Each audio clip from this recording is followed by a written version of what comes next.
es ya huracán categoría 1 y mantiene su trayectoria con rumbo al estado de Veracruz, por lo que se activó una alerta roja en la entidad y también en los estados, en las entidades que pues visitará a su paso. Hablamos de Puebla, Hidalgo y Tlaxcala. Esta tarde el Coordinador Nacional de Protección Civil, Luis Felipe Puente, anunció que Franklin se intensificó con vientos sostenidos de hasta 120 kilómetros por hora, por lo que mantienen una total coordinación con los estados para prevenir emergencias. Aquí en la ciudad, la Secretaría de Protección Civil local está al pendiente de la trayectoria de Franklin.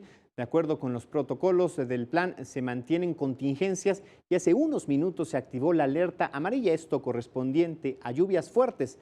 Se prevé que el huracán afecte a la ciudad a partir de esta noche y durante todo el jueves también, con un descenso en la temperatura y vientos con rachas de hasta 50 kilómetros por hora.